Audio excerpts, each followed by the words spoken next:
Good morning, everyone. We'd like to get this started. First, I want to thank everybody, both behind me and in front of me, and people throughout California for their continuing interest in this incredibly important issue. I think because you've seen the interest continue to grow and be sustained is a testament to the importance that we're dealing with today. I'd like to thank all members of the coalition here behind me, fellow Assembly members Burke, Chu, Garcia, Stone, Rendon, Bonta, Senator Pro Tem De Leon, Chu, I said two Chus, and of course, Compassion and Choices, Brittany Maynard's mother, Debbie Ziegler, her husband, Dan Diaz, and we also have joined with us here today, I'll speak about her later, Jennifer Glass's husband, Seymour. So we're very grateful that all these people can be here, as well as members from the clergy and others. When we first introduced the End of Life Option Act in January, we did so with a rocket of momentum generated by the story of one woman, that face that was attributed to that, Brittany Maynard, about the choices she made about her terminal diagnosis and the options she wished she had and that she wished everybody else in California had. Her legacy carried us a great distance. To the entire nation, she became the face of others who have been given that terminal diagnosis, something nobody wants, but when given it, wishing that they have the options all available to them at the end of their life to be able to die on their own terms, and not only for herself, but for all Californians to be able to have that. While it carried us a long way, we weren't successful in that earliest endeavor, but the momentum continues to build, and we do not want her or the thousands of others who are waiting to be left behind. Jennifer Glass, who spoke so eloquently, and her words stayed with me long after she spoke, died last week. She died a week ago today, not in the way she wanted, but she died knowing today was coming and knowing that the fight would continue on after her death. In April, she wrote an essay entitled, talked about where she supported the End of Life Options Act, and she said, "Endings matter, and I want the last word in how my story ends." And that's why we've introduced this bill today. We're going to make sure she and others like her have the last word. The members of this coalition here today will do everything in their power to ensure that the last word is the End of Life Options Act, and that the last word is this Assembly bill, that the last word is that this legislature has been responsive not only to the will of an overwhelming number of Californians, but to the people who are counting on us to win the freedom for them to approach the end of life in the way that they choose. I'd like to now introduce Senator Pro Tem De Leon.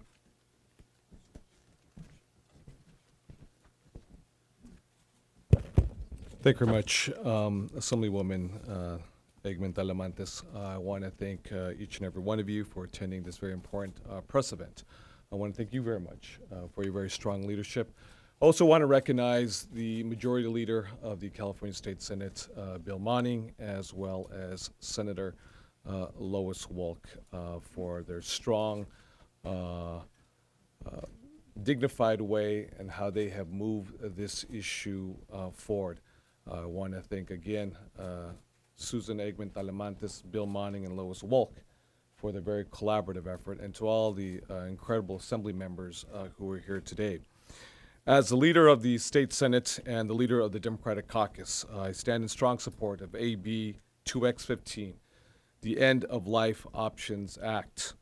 I signed on as a co-author to Assemblywoman Egman's measure, because I believe in the importance of choice for those who are facing this very difficult decision with regards to ending of life. It is time for terminally ill Californians to have the same right to die in peace as now allowed in other states. As you have seen today, support for this law runs across all demographics in the state of California. The decisions one must take when at the end of life are deeply, deeply personal. Those decisions should remain with the individual as a matter of personal freedom and liberty, without, let me underscore and emphasize, without criminalizing those who help to honor our wishes. Californians are ready for this choice, And I think with the appropriate safeguards that this bill has in place, the authors have demonstrated this bill will give them that choice. The time is now. The time is right to pass this very important legislation. Again, I want to thank very much Assemblywoman Talamantes Eggman, Senator Bill Monning, and Senator Lois Wolk for their consistency, for their very hard work, for not giving up and staying committed to this issue. This is a very difficult issue. It's a very polarizing issue. It's a very polemic issue. It's an issue that's so deeply personal. Obviously, all folks are split across the board. But the data is very clear as well. So many Californians, irrespective of ethnicity, income level, geographical area of residency, are highly in support of this measure. In fact, 60% of Catholics support this option. So the time is right, and I want to thank again Susan Eggman Talamantes, Bill Monning, Lois Wolk, and all the Assembly members here today in strong support of this measure. I'll say a couple words in Spanish, and then we'll move on. Como líder del Senado Estatal y líder de la bancada demócrata, estoy en firme apoyo de la propuesta AB2X15, el Acta de Opciones de Fin de Vida. Como autor del proyecto de ley del asambleísta Eggman y también Bill Monning y Lois Wolk, creo en la importancia de esta opción para aquellos que enfrentan el fin de la vida. Los californianos no pueden esperar más. Hoy día hay individuos mentalmente competentes, con enfermedades terminales, con gran dolor, que buscan la ayuda de sus electos oficiales para tener la opción de ayuda para morir, pero que les niegue la autonomía de acercarse a la muerte en sus propios términos. Y quiero enfatizar y subrayar, sus propios términos. Casi 7 de 10 residentes del estado están de acuerdo que las personas deben tener la opción de reducir el sufrimiento de dolor, al tomar un medicamento que ayuda a morir. No ayuda a estas personas y a sus familias al no tomar acción ahora.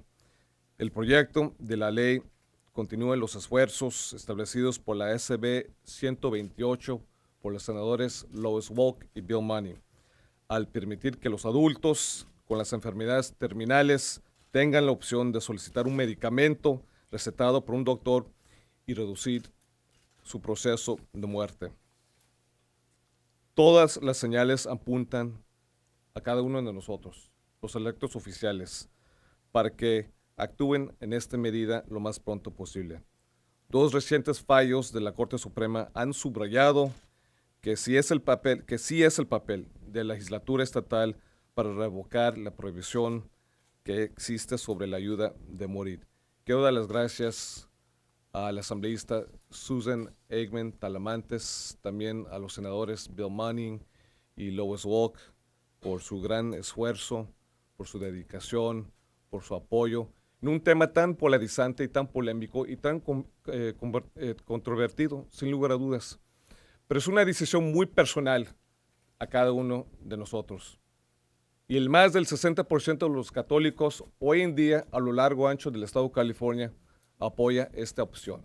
Así que quiero enfatizar y subrayar, quiero dar las gracias, Susan Eggman Talamantes, a todos los asambleístas hoy día con nosotros, pero especialmente del Senado, Bill Monning y Lois Wolk. Muchas gracias. Thank you.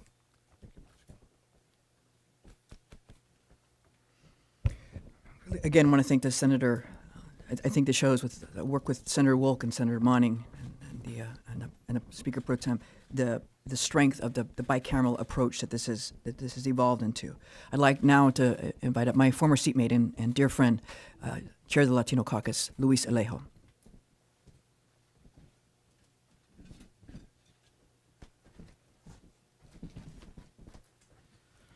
Good morning, everyone.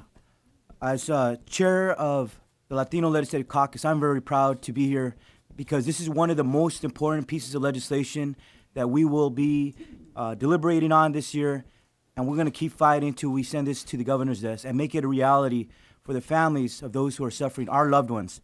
I'm honored to join in as a joint author of this very important piece of legislation to give those with terminal illness the option to end their suffering in a peaceful and dignified way. By standing here today, continue to be a voice for this issue, we are not only fighting for those who seek this option, but also those who have lost their battles to terminal illness. As a state, we should respect the wishes of those with terminal illness who desire their option to end their suffering peacefully and privately with their loved ones. In recent years, public attitudes towards death and dignity have changed due to education and the humanization of this issue. The stories that we hear in the press are those stories that put a human face to this very difficult issue. Recently, the nation watched Brittany Maynard move her family from California to Oregon so she could peacefully end her suffering from terminal brain cancer under Oregon's Death and Dignity Act. But her dying wish was to see a similar option enacted in California. And as a member of the state's legislative body, we should keep her memory alive by respecting her wishes. But unlike Brittany, there are thousands in California who are suffering but don't have the means nor the resources to pack up and move to another state. Her story saddens me because California should have more options available to those who are suffering every day besides moving to another state or simply living in constant pain. While this bill is about allowing the terminally ill to peacefully end their suffering, there is another piece to this bill, their loved ones. There's nothing more painful than watching someone suffering and being powerless to help them. Speaking from personal experience, California should have a law that respectfully allows terminally ill residents to make their own choice.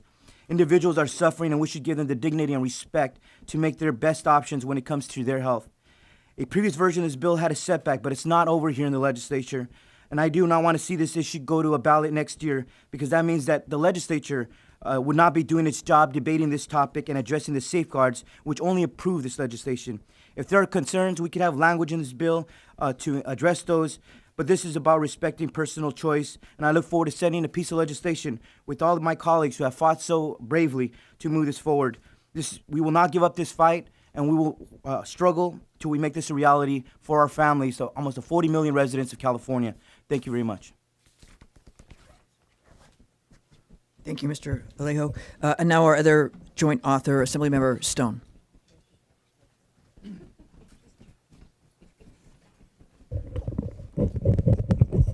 Thank you, Susan. Thank you all for being here today. There are points in our history in California when we come across an issue that is so compelling, that is so ripe for resolution. This is clearly one of those issues. I want to thank Senators Wolk and Monning for bringing this to us in January, Ms. Eggman for bringing it to us now in extraordinary session. About 3 weeks ago in my district, we held a forum. And that forum, I was on a panel with some of our leading medical society folks as well as clergy. And the stories that we heard from the audience, from the people who came and talked to us, yes, the momentum for this bill started with a story, but the momentum carries on with thousands of stories. And if you look at the demographics in California, you look at the opinion in California, clearly Californians are all ready for Death with Dignity Act with end-of-life options. But the question before us now is the legislature. So far, it's been a struggle in the legislature, but we are here before you today. We are here in the legislature to ensure that the legislature will implement the will of the people of California and put together the strongest, most protective, best policy that we absolutely can. There's no dignity in suffering. There is no dignity in suffering, but there is dignity in the options that we give people in how they manage their end-of-life process. Thank you for being here today. Thank you to my colleagues for being here today, standing up for this very, very important policy.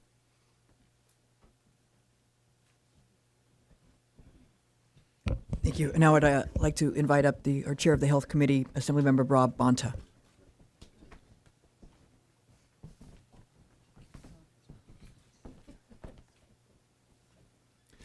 Good morning. My name is Rob Bonta. I am honored to serve as the Assembly member for the 18th Assembly District, representing the great cities of Oakland and Alameda and San Leandro, and also to serve as the chair of the Assembly Health Committee. And I want to thank Assemblymember Eggman for her tremendous leadership, as well as Senators Wolk and Monning for theirs, and for bringing us to this day where we have an opportunity to continue to move the bill and have a vote, which this bill certainly deserves. And I want to thank everyone for being here to support this latest effort to make sure that all Californians have the option to choose a humane, peaceful, and painless death. I'm proud to be up here with these great set of co-authors. I think it's a sign of the growing, building momentum behind this bill.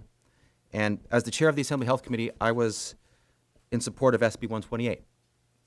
And I'm honored to have the opportunity to support the current version of the bill, which builds on that original effort and makes the first bill even stronger.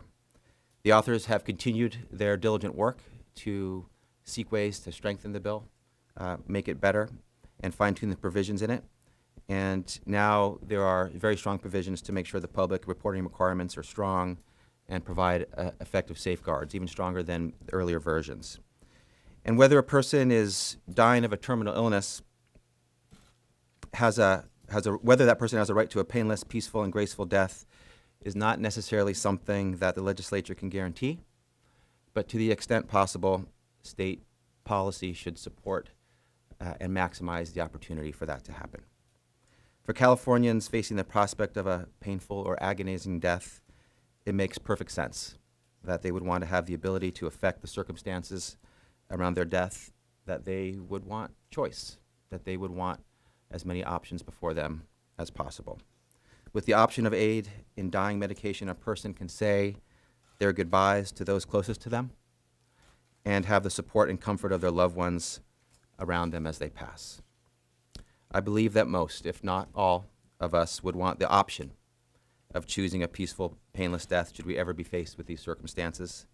We would want the same for our families, our friends, and our loved ones. And we up here want the same for all Californians.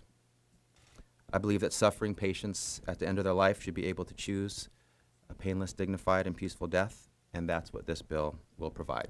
Choice for Californians. Thank you for having me, and thank you for your support. I'm honored to be here. I'd like to call up now another co-author, Assemblymember Autumn Burke. My name is Assemblymember Autumn Burke. I'm proud to stand here today with my colleagues as a co-author of this bill. Californians have fought for the right to make their own health care choices, and they should not end when they are dying. But sadly, that is not the reality in the state of California. Instead of allowing patients to make the choices that best fit their care needs and their wishes, we're tying their hands. We're forcing them to either accept care on our terms or take drastic, even devastating action. We can have the best hospice or palliative care in the world, but when that is not enough, dying Californians shouldn't have to choose moving to Oregon or suffering until the bitter end. Like all of you, I have heard the arguments of oppositions, the claims that the bill will open the door to fraud and coercion, and the other parade of horror stories. Dying Californians deserve better than fear-mongering. They deserve real choices. They deserve to have their family and friends around them during their final days. For my colleagues that struggle with this issue, I am urging you to take a look at the facts. The safeguards in this bill go far beyond what has been in place in Oregon. There is no rush for someone who is newly diagnosed as terminally ill to end their life. In fact, what I find striking is the number of individuals that receive the prescription that never use it. To them, the comfort of knowing that they have the option if the suffering becomes too unbearable gives them strength to carry on. For each of us here today, it's personal. So many families have been fighting for change. So many have watched their loved ones suffer while we debate and while the debate has stalled in this building. California polls show that the majority of us support this measure, and they deserve to see action. Endings matter, as Assemblywoman Aikman said.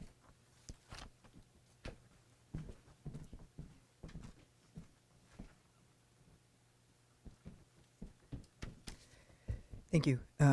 Now another co-author, Assemblymember David Chu. Good morning. I'm David Chu, represent San Francisco, and I am the son of a doctor. I was educated in Catholic school, and like many of my colleagues, spent much time considering and reflecting on this topic, particularly given that there are thousands of Californians every day who are very sick, who are experiencing unbearable pain. Given that these adults at their final stage of their lives have already lost many of their choices, this bill retains the one very important choice that should be left up to anyone facing the ultimate decision. After years of debate on this topic, the time has come for compassion to allow terminally ill, consenting adults under a physician's supervision with the right to die with dignity. Ms. Maynard and her family's bravery and their willingness to share their stories, as well as the willingness of countless families to share their stories, have captivated our country. However, these stories cannot be allowed to continue. No one should have to leave their home state to seek medical aid in dying, which is why this is so very important. I'm proud to stand with the amazing authors of this bill, with the families, and with representatives of the entire diversity of our state of California. We are white, we are black, we are Asian, we are Latino, we are gay, we are straight, we are young, we are older, and we are all standing for compassion and for choice. And with that, we do hope that our colleagues will be able to join us, and I do believe that someday soon, California will be able to have an end-of-life option, and will be able to allow our brothers and sisters, our mothers and fathers, to move on with dignity. Thank you. And now I'd like to ask Elizabeth Wallner to come up.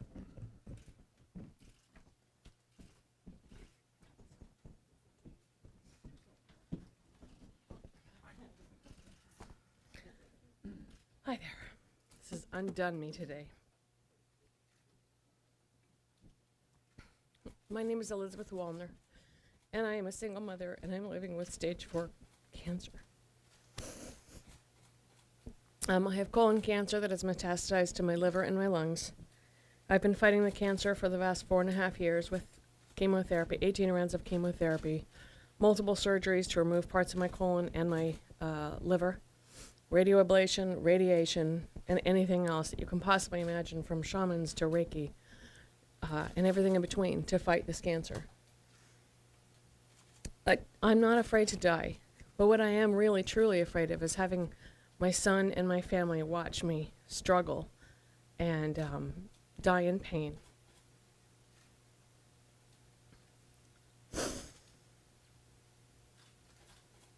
I don't want my son's last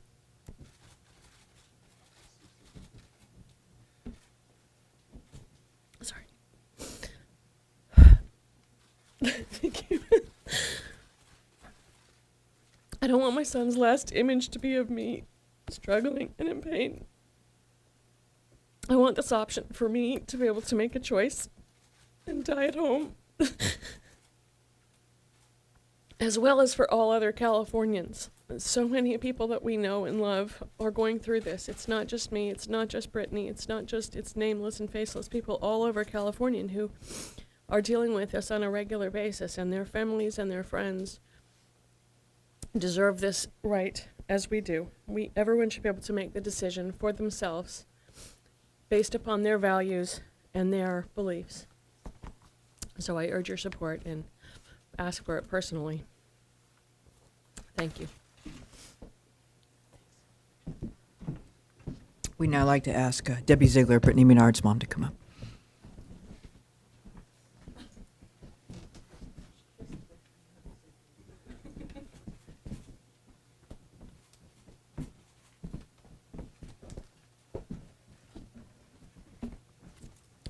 I'm here to speak to you as the mother of Brittany Menard. I bring her picture with me to all of these. I feel her presence. This is very much what she had hoped that her speaking out would bring about.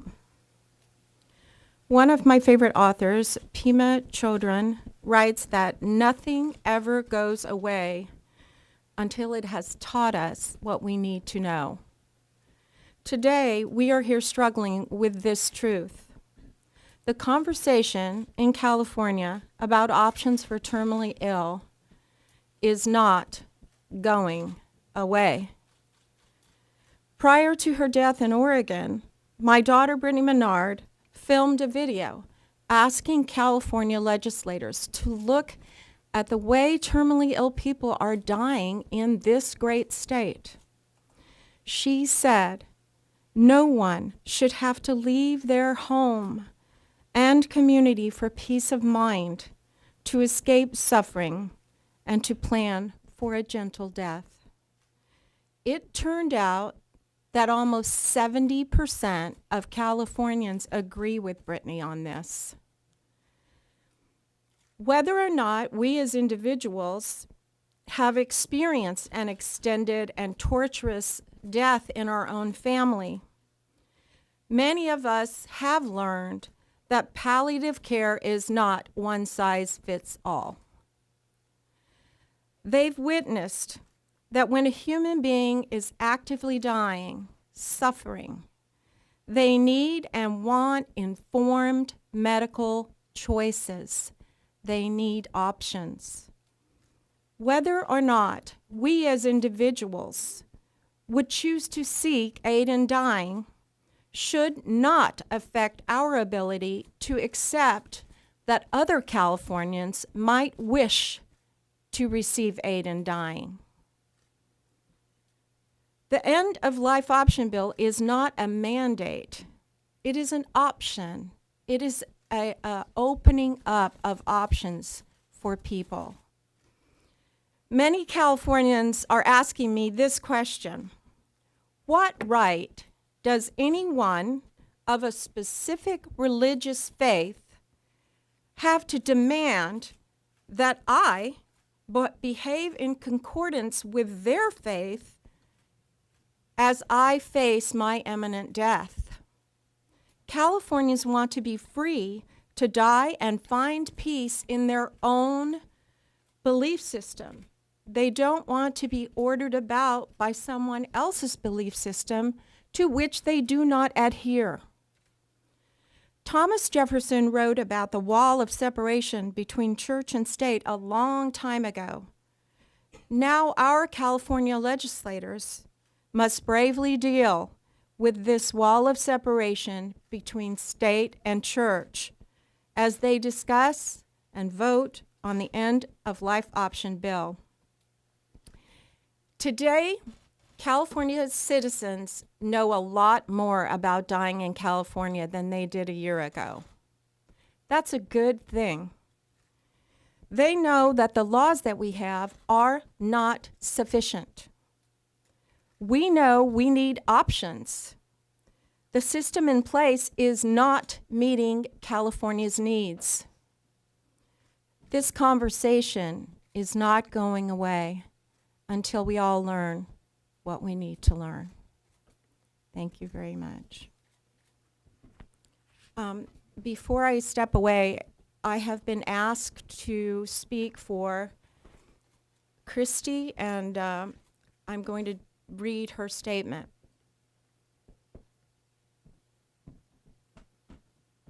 Christy, as you all probably know, is in stage 4 lung cancer. She has tumors all over her body, on her spine, liver, brain. She is in late stage 4 cancer. She is afraid, and she is fighting hard every day to try to die peacefully here in California. I'm now going to read what she said. Yesterday evening, exactly on Sunday night at midnight in Portland, Oregon, my mother peacefully passed away while I held her hand in mine. My mother died of stage 4 colon cancer that had been undiagnosed until recently. Because Mom resides in Oregon, where death and dignity is legal, her palliative care doctors were able to discuss all the options that she had as she faced her end. Mom was able to choose what version of support she wished when she died. She was not forced to suffer for weeks. She was not forced to starve to death. Our family jointly supported my mom's final decision. I sat next to her holding her hand, and my dad, her husband of 50 years, held her hand and kissed it. When Mom took her last breath, we were together as a family, and we were all there to comfort Mom. This is exactly what my mother wanted. In a few short months, I, Christy, will be facing death. My death will be from stage 4 lung cancer. However, because I live in California, my end-of-life options are limited. I will not be able to peacefully die in my own bed with my daughter Bailey holding my hand, because aid in dying in California is illegal. Rather, I will be forced to die in a painful and protracted manner, and I will feel like I am drowning. Thus, I implore Americans to think about whether you have the right to prevent me, Christy, to prevent my daughter Bailey, or any other terminally ill, mentally competent person from dying peacefully in the manner they choose. Think about whether you would want a choice about this if you were to get a terminal disease and face death. And then please raise your voice, make it heard all over California. Help me, Christy. This is Christy and her daughter Bailey. It's a single mom and daughter. And this has been very, very hard on Bailey, as you can imagine, to be 21 years old, dealing with your mother dying in such a terrible way. Thank you.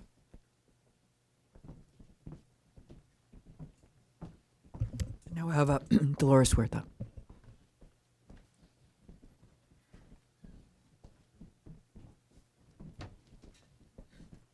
Good morning. My name is Dolores Huerta. I am president of the Dolores Huerta Foundation for Community Organizing, co-founder of the United Farm Workers with Cesar Chavez.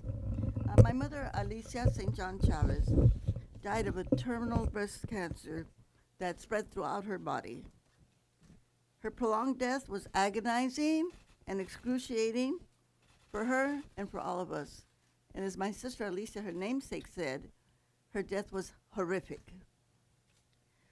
All of this happened over 50 years ago. That painful memory of her suffering, we still remember. And our family's not alone when we face these physically and emotionally painful deaths.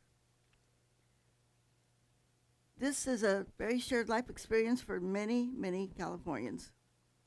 And this is why there is so much strong support from people from every walk of life for the expanded medical aid in dying options for terminally ill people at the end of their lives. Everyone, and especially Californians, we should have the freedom to choose the end-of-life options which are right for them. We should be able to make these decisions with the private and personal decisions in consultation with our doctors, our families, and our faith, free from government interference. The majority of Californians, as we have heard, including 70% of Latinos and 60% of Catholics, like myself, support the End-of-Life Option Act. Additionally, 16 California newspapers have written 27 editorials asking the legislature to make this option available for terminally ill people at the end of their lives. Why did Dr. Robert Olvera have to watch his cancer-stricken daughter, Emily Rose, suffer while she struggled to breathe and she endured excruciating headaches with no pain medication that could alleviate these? Why should Mr. Diaz and his 29-year-old wife, Brittany Maynard, be forced to make this difficult decision to move to Oregon to utilize the Death with Dignity law? Those of us who have cared for a loved one and have witnessed a painful, lengthy dying process, we are urging the California legislature to act now. Now's the time. For those good, caring legislators who could never imagine considering this option for themselves if they were terminally ill, because it may conflict with their values and their beliefs, this vote must be especially tough. But again, you know, as a lifelong advocate for social justice, this has taught me that all of these difficult moments require our utmost compassion. The wisdom to imagine walking in another person's shoes and the ability to respect the wishes of others. This issue is urgent for terminally ill Californians who cannot afford to wait for relief from unbearable suffering in their last days. This is really a human right, and people should be able to make this choice if they need to make it. It's time. Si se puede. Yes, we can. I'm going to say a few words in Spanish. Yo me llamo Dolores Huerta. Soy la presidenta de la Fundación Dolores Huerta, cofundadora de la Unión de Campesinos. Mi madre, Alicia Senchal Chávez, murió de cáncer. Y fue una muerte que fue horrífica, se puede decir. Esa fue no solamente para ella, para toda nuestra familia. Esa experiencia que mi familia tuvo que pasar es la misma que pasan muchas familias latinas.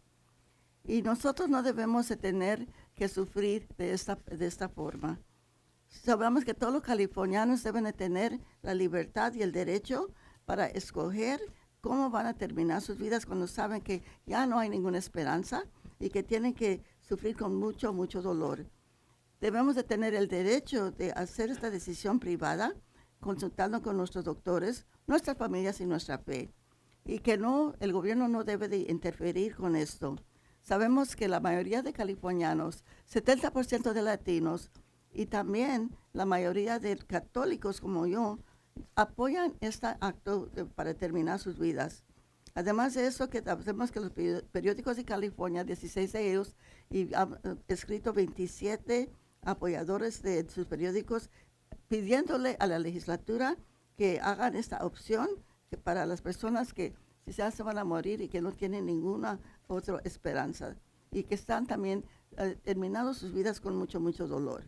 Así es que esperamos que las personas de la legislatura que están ahorita batallando con esta decisión, que deben de pensar que esta decisión no la tienen que hacer para ellos mismos, pero que no deben de prevenir a otras personas que hagan esta decisión tan difícil para sus familias. Así es que le pedimos, este es un derecho humano y que ellos deben de pensar de todos los demás y no quitarles esta oportunidad para que puedan terminar sus vidas con dignidad si así lo quieren hacer. Esa no es una orden, es una decisión que pueden escoger. So I just want to say again, this is a human right. And those in the legislature that are struggling with this decision should realize that it is not for them, it is a right that everybody should have. It's a human right. Si se puede. Yes, we can. Thank you. Now we'd like to call up Brittany Menard's widow, Dan Diaz.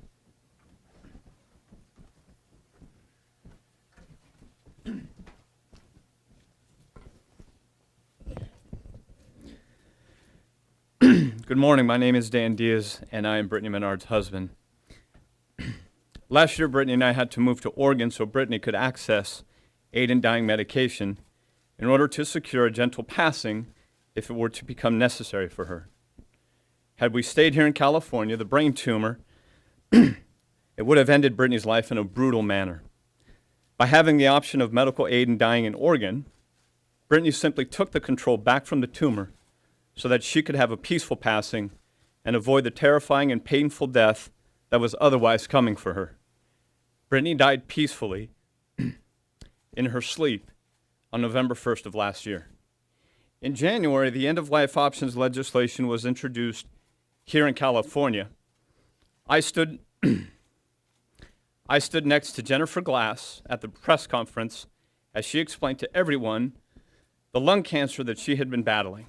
She described the aggressive treatments that she had endured, the hard side effects that she had suffered.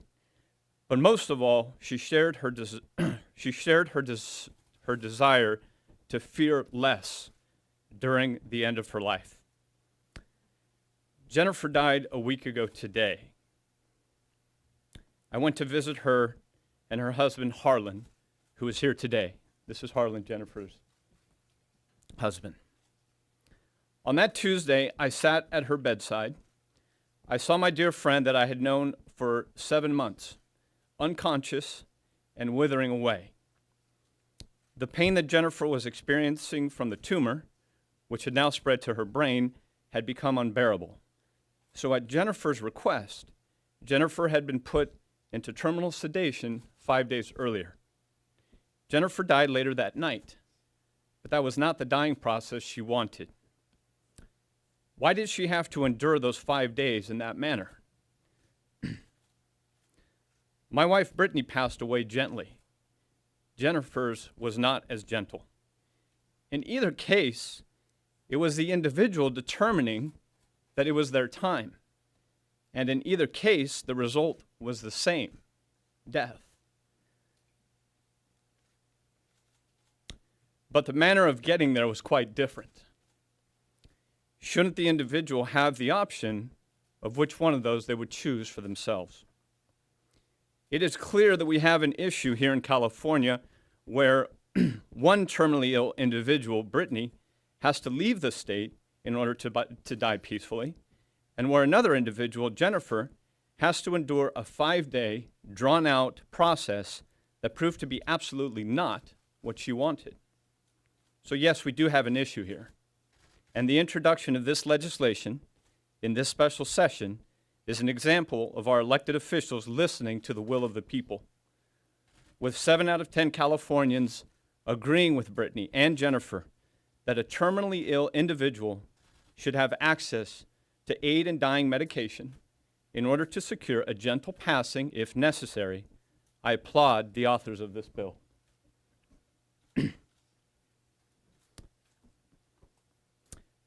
Please look up Jennifer's YouTube clip from that press conference on January 21st to see a true hero to everyone who knew her. Thank you.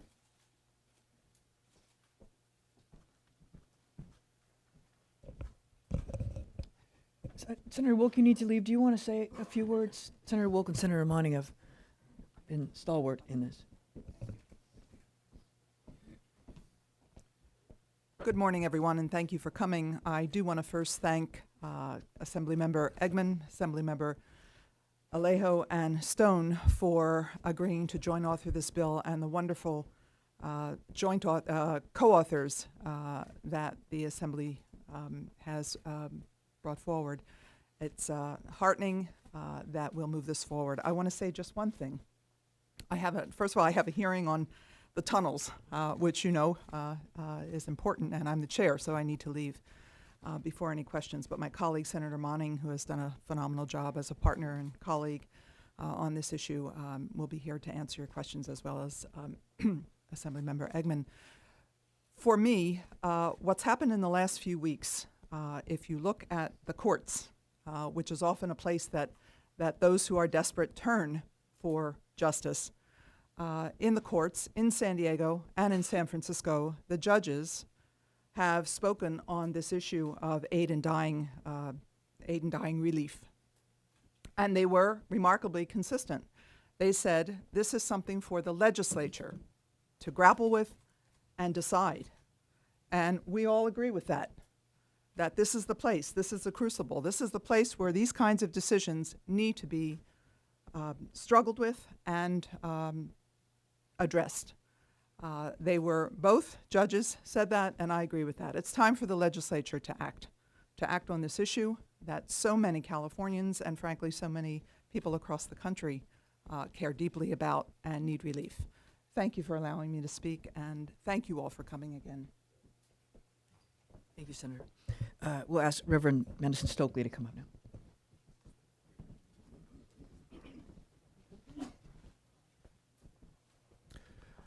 Good morning. My name is Madison Shockley. I am the pastor of the Pilgrim United Church of Christ in Carlsbad, California.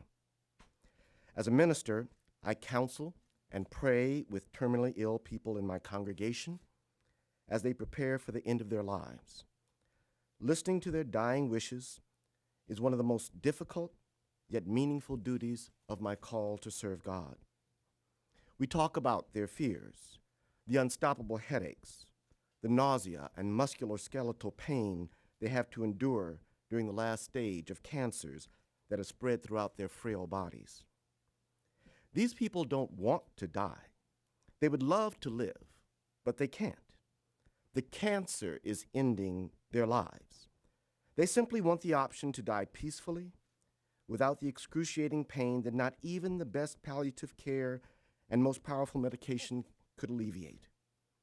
Hearing from these dying people and their families has called me to act so that this option is available to those for whom it would bring comfort and peace in the dying process. As a religious leader, I am deeply concerned about terminally ill Californians who are forced to suffer needlessly at the end of their lives. That is why I am here to support the End of Life Option Act. There is a difference between extending life and simply prolonging a terminally ill person's painful dying process. My faith is in a God whose attributes are love and compassion. God would not abandon a suffering, dying person that chooses the option to die painlessly and peacefully. Unfortunately, the laws in our great state do not give this option to dying Californians.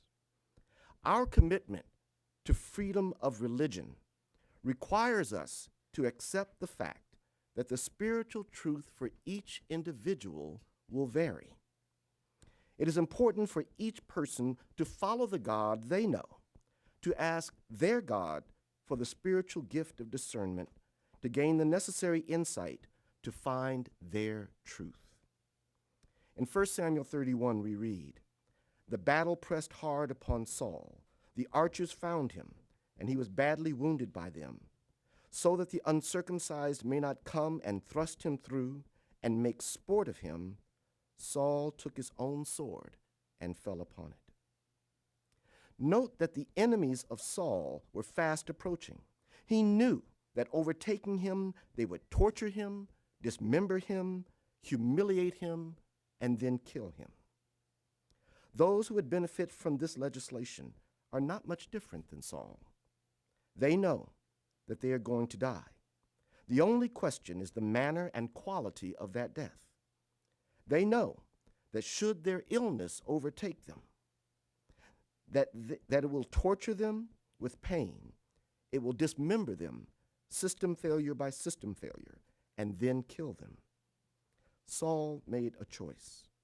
This legislation allows individuals to make a choice consistent with their own religious and spiritual beliefs. We owe them no less. Thank you.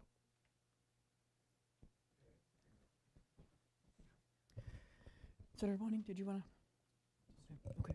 So with the conclusion of our prepared remarks today, again, we thank everybody for coming forward, and we hope to have a hearing set on this within the next week or so, and hopefully we'll continue this conversation. We thank again everybody for coming out, for the powerful words, for the grief that was shared here today, as well as the hope, and we are now open to answering any questions you might have.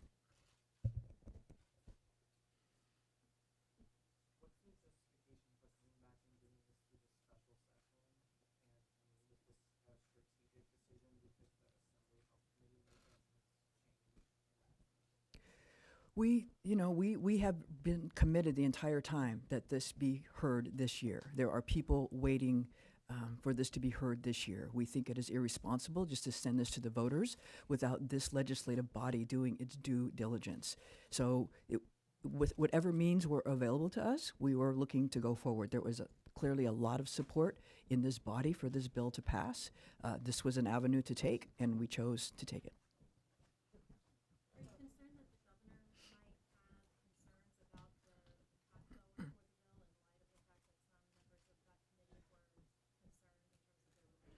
I think anytime you do legislation, you have to think about what the governor may or may not do, but that is up to the governor.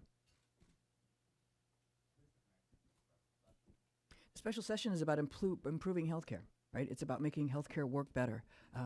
Healthcare is about providing care, but it's also about providing relief at the end of life. There's been concern about insurance companies in Oregon actually promoting end of life as opposed to treatment. Are you concerned that would be an issue here? We haven't really found any evidence of that. That's one of the scare things that are thrown out. But when people present the array of options, it's one of the options. What specifically in the bill would felony? There are felony provisions against people pushing that, but when you provide the array of options, that's one of the options that's provided.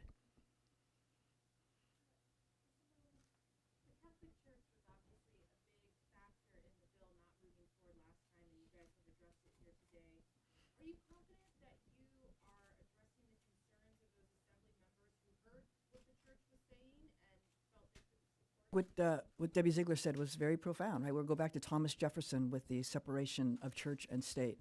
I'm also a Catholic. When we introduced and I'm also, people, I've said this before, I'm a longtime social worker who worked in hospice. I sat with hundreds of people as they have died. I've sat with my mother, my father, my sister-in-law, my grandmother, my godmother, as they died.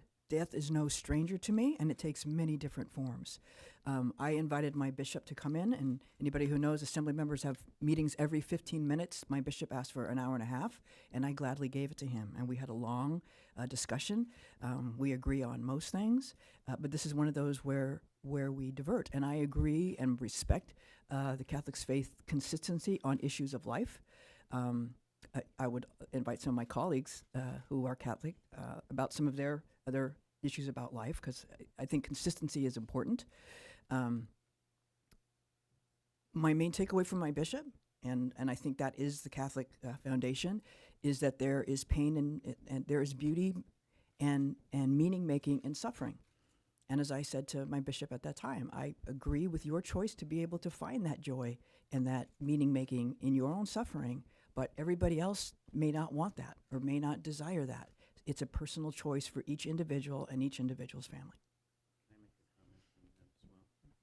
Thank you. Just on that question, totally consistent with Assemblymember Eggman.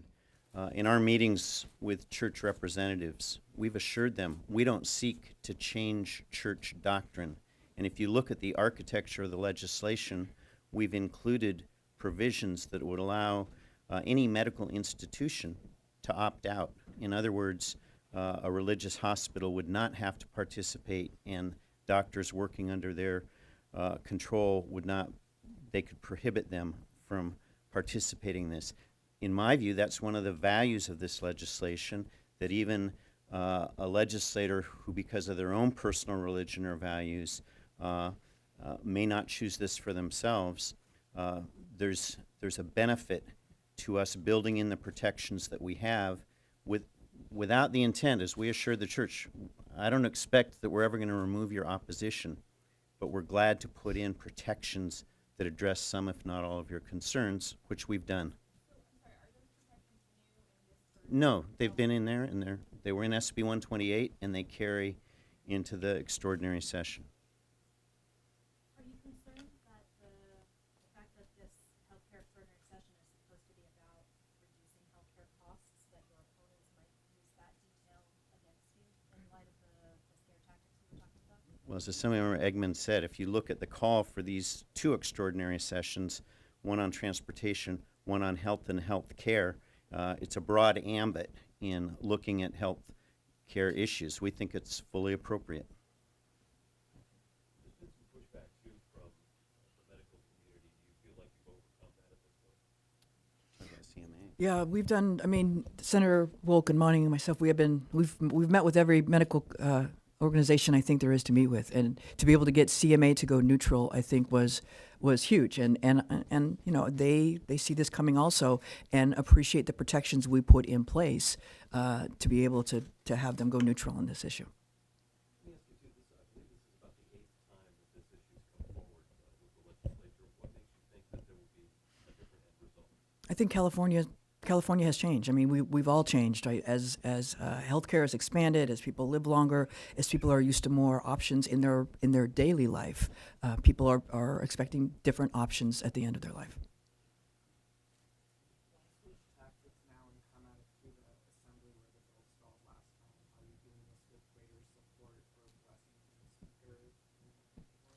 The speaker is also a co-author of this bill.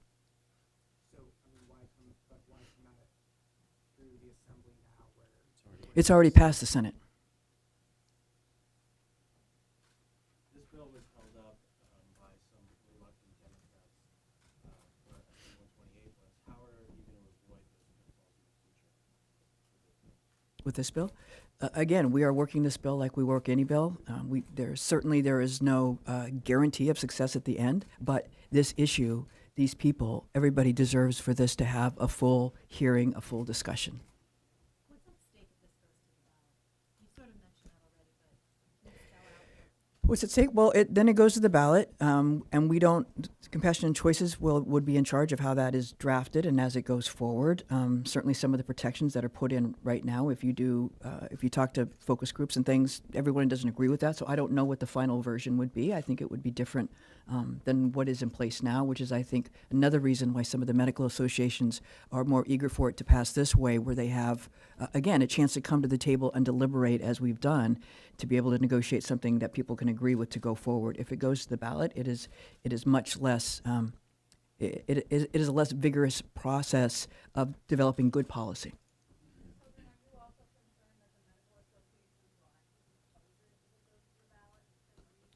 That's certainly a potential.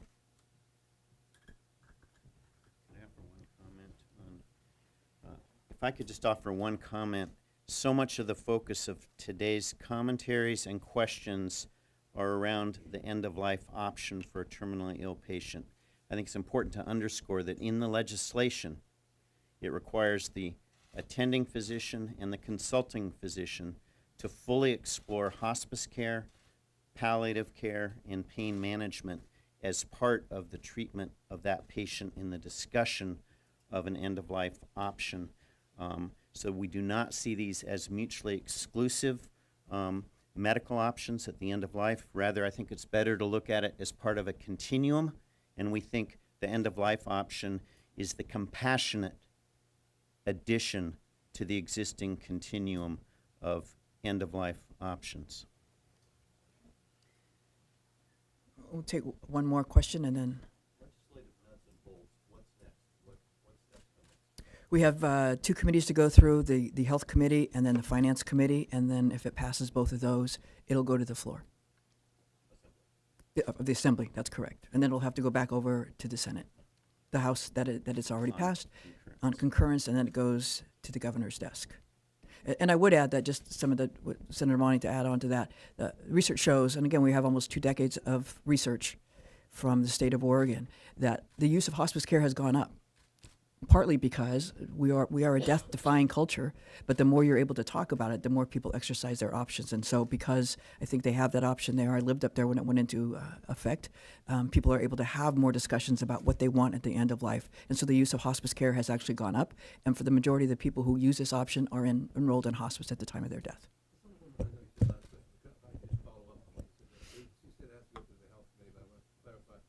committee is the specially composed health committee for the special session and not the same standing health committee that heard it in regular session. Is that correct? That health committee never heard it, but yes, this is a different composition, but it remains with the same chair, Assemblymember Bonta. If it was in the purview of the standing health committee, this is a different That's correct.